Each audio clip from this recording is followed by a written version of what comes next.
Hey, hey, hey, I really hope that you all are having a blessed day. So the reason why I'm on is because you all know I don't come on unless God gives me something. And in this particular case, it is a bit of a warning. It's going to start off bitter, but it's going to end sweet.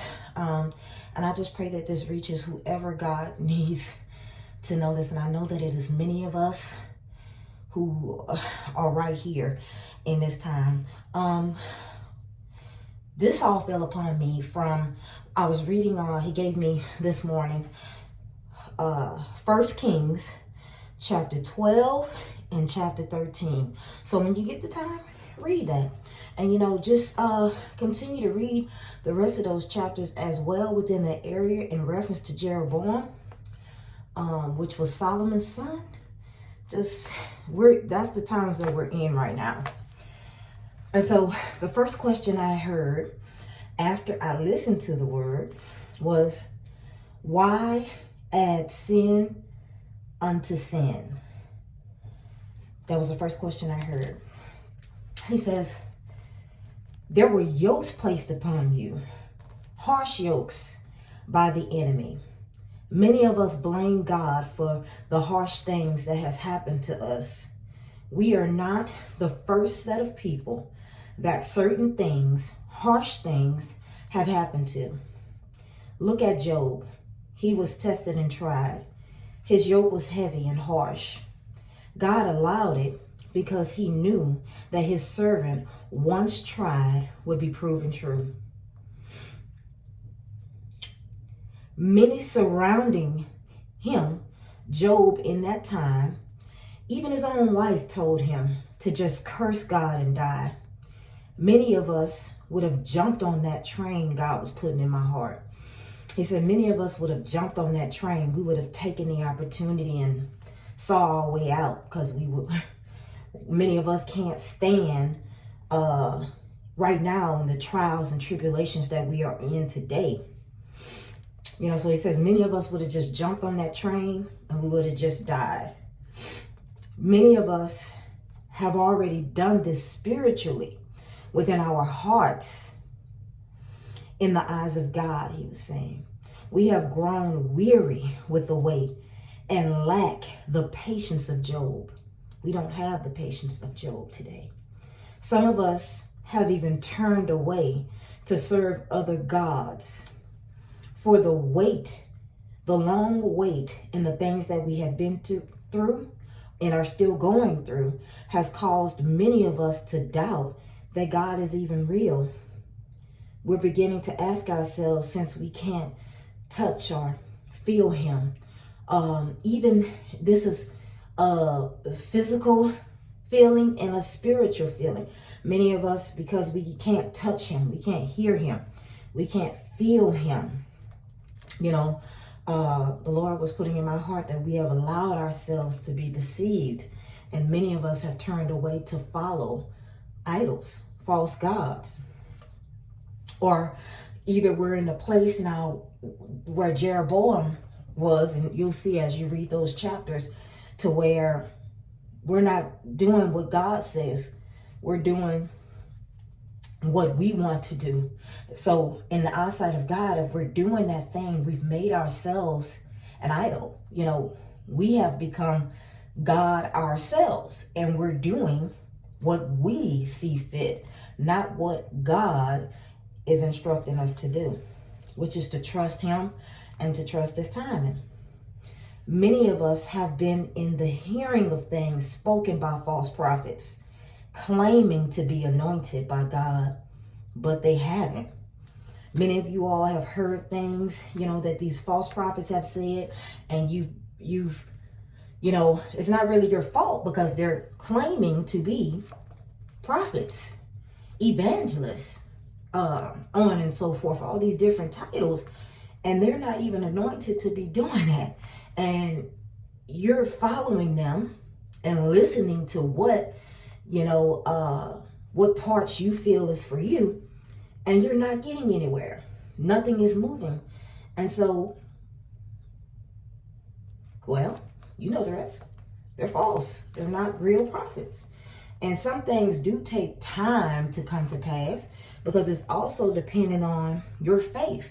If you have grown weary, or we have grown weary in our faith with God, you know what I'm saying? You really can't reap what you're wanting to reap because you really don't believe. If you go back into the biblical times, anybody that came to Jesus for help during that time, what's the first thing he required of them? Faith. If you don't have faith, what part was it? You know, he could have healed them anyway, but he was teaching us, you know, even then. And so the Lord was also beginning to pour into my heart that he hears the cries of the people, and he is ready to usher us into the place where we will know that the yoke is easy and the burdens that we have been carrying can be light. And he's talking to the lost sheep. He's calling you back unto him. And he began to tell me the true shepherd, which is him, which is God, calls you back today so that you can be one with him again. And stray not. That means that he is going to be with you. He's going to be watching over you. Many of the false prophets today, they're not doing, they're not just false prophets. Many of the shepherds today who were actually anointed to preach and teach, they're not doing the job. So God is saying to you, if you're one of those people who fell off by the wayside, listening to people that really want shepherding in the order that he put them here to do. Many of them have just been worried about funds, money. And so much so that they're not doing the things that they have been anointed to do to watch over you. God is telling you himself that he is going to shepherd you. He is going to watch over you to make sure that you stray not. He said, do not worry about the ones that will not turn from their evil ways. He gave me Psalms 110, which says, the Lord said unto my Lord, sit thou at my right hand until I make thine enemies thy footstool. So he doesn't want us to be worrying about anything. He wants you to rest in him. He's going to lift those burdens off of you, those yokes that you carry. Many of you all have carried for so long. God is calling you in to be one with him again. Do you know what this means? So that he can lift those burdens off of you and then shepherd you and watch you, you know what I'm saying, to help to push you in himself into the things that he has been saying has been yours for years and years.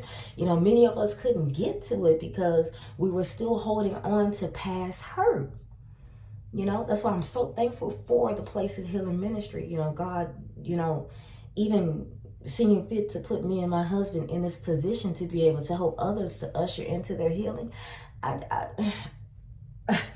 Man.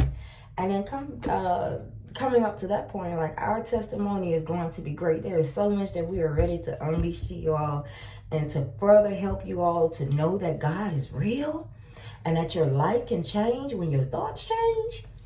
Okay, I'm telling y'all, we're gonna let y'all know. This is going to be very helpful to many out here. And I know it. Because our whole life is about to change. And it's all by the hand of God. Nothing that we are, could do ourselves. It's everything that has happened to us. All the long wait. Many of you all are tired of waiting. And we understand. We're in a waiting period too. But guess what? I am determined to stay rooted down, planted in God, because I have nowhere else to go. I don't have family I can run to and depend on. When I say God is all I got, all we got, he is all we have. Like, there's nowhere else we can go. Outside of him, we are nothing. And I'm to the point now, I don't care if I get stricken down with the sickness of Job. I'm going to still stay rooted and planted in God because, like I said, that's it for me. I have not. If God abandoned me, if God left me, he might as well kill me. I tell him that all the time. I ain't nowhere else I can go. Ain't nothing I can do. He's all I got. You know what I'm saying? If he go, well, just go ahead and just kill me. I'm dead. Like, I have nothing else. And that's just the truth. So I don't care what I have to go through. This is the kind of determination that I have in life. And this is why we always succeed, because we understand that. Now, it took us some time to get to this point. I told you all 7 years. You know, it didn't come overnight. It took time. We had to go through. We had to learn. You know what I'm saying? Just like y'all learning, you know? But we still didn't move. Like, you know what I'm saying? We had opportunities to serve other gods and all kind of things we could have done. Oh, no. Oh, no, no, no. No, no, no, no. God is all we got. Okay? We love you all, and we'll see you all next time. Bye.